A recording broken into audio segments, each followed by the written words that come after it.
I love this picture in the Plain Dealer. Yonder Alonso hitting a home run. His first at bat in spring training. Terry Francona congratulating him.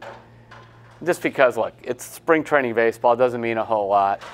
But Alonso, you know, was the new first baseman that the Indians signed to replace Carlos Santana. I'd rather hear about him hitting some home runs in spring training than this guy can't hit the ball out of the infield. So that's encouraging. But you go on, you know, Tyler Naquin's having a good spring early on.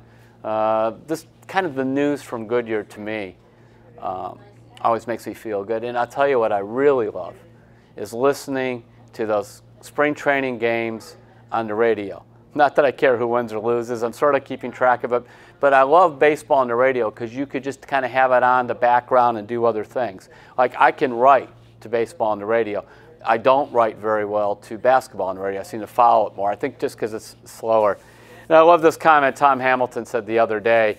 Some guy came in, and that's why I can't remember his name. Hamilton's trying to find his name. It was for the other team.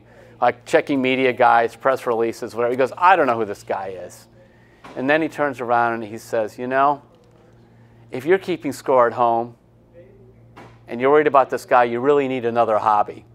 And of course, the thing that busts me up too is I don't know anybody left who still keeps score. I do when I go to a game, but you know, everybody's now on their smartphones and other things. But to me, spring training is like, I think about, you know, my dad taking me to baseball games, and there we are with, it's an old scorecard and had a little golf pencil and kind of writing down the little numbers of that.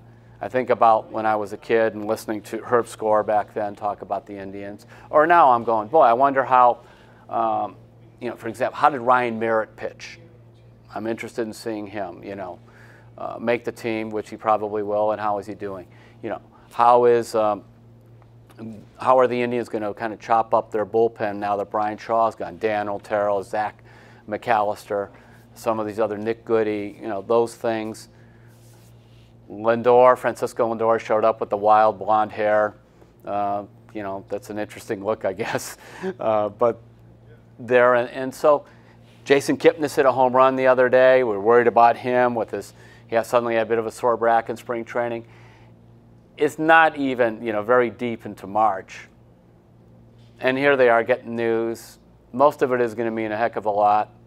I know I'm going out to Goodyear on March 18th, looking forward to that. But in the meantime, I love to just read those spring training notes that Paul Hoynes is writing, listen to Tom Hamilton and Jim Rosenhaus on the radio, and just kind of enjoying the sounds of Goodyear.